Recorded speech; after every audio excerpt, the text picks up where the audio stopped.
तेजस्वी तेजस आणि संयमाची शक्ती.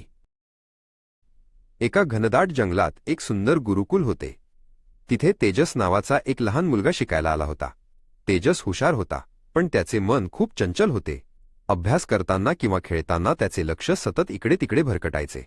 तो लवकर थकून जायचा आणि त्याला गोष्टी लक्षात ठेवणे कठीण जायचे. गुरुकुलचे आचार्य विश्व हे सर्व पाहत होते. एक दिवस त्यांनी तेजसला आपल्याजवळ बोलावले. तेजस धावत आचार्यांकडे गेला. आचार्यांच्या चेहऱ्यावर एक मंद स्मित होते. त्यांनी तेजसच्या खांद्यावर हात ठेवला आणि त्याला एका कोपऱ्यात ठेवलेल्या मातीच्या माठाकडे नेले. आचार्यांनी तो माठ उचलला.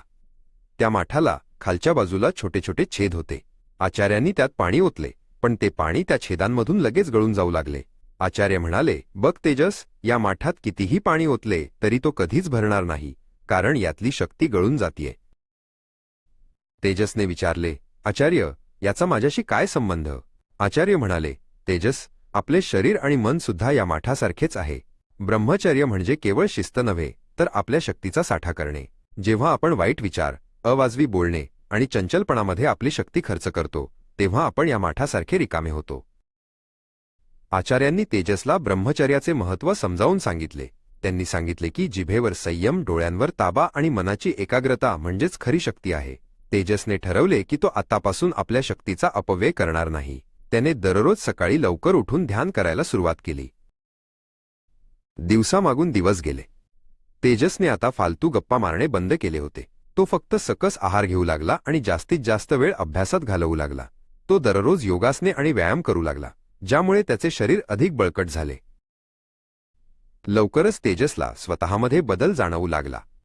त्याची स्मरणशक्ती वाढली होती. एकदा वाचलेले त्याच्या लगेच लक्षात राहू लागले. त्याच्या डोळ्यांत एक वेगळीच चमक आली होती. तो आता दिवसभर काम करूनही अजिबात थकत नसे. त्याच्या मित्रांनाही त्याचे आश्चर्य वाटू लागले. गुरुकुलमध्ये धनुर्विद्येची स्पर्धा आयोजित करण्यात आली होती. अनेक मोठे विद्यार्थी तिथे आले होते. सर्वांचे लक्ष एका लाकडी माशाच्या डोळ्यावर बाण मारण्याकडे होते. इतर विद्यार्थी बाण मारताना घाबरत होते किंवा त्यांचे लक्ष विचलित होत होते, पण तेजस अगदी शांत उभा होता. तेजसने धनुष्यावर बाण चढवला. त्याने खोल श्वास घेतला आणि आपले पूर्ण लक्ष लक्ष्यावर केंद्रित केले. त्याला आता आजूबाजूचा कोणताही आवाज ऐकू येत नव्हता.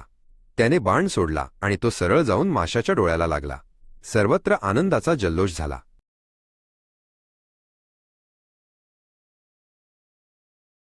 स्पर्धा जिंकल्यानंतर तेजस आचार्यांच्या चरणांशी नतमस्तक झाला. आचार्य त्याला म्हणाले, "हेच आहे ब्रह्मचर्याचे फळ. तेजस, ज्याने आपल्या इंद्रियांवर विजय मिळवला त्याला जगात काहीही अशक्य नाही." तेजसने ओळखले होते की संयम आणि शिस्त हाच यशाचा खरा मार्ग आहे.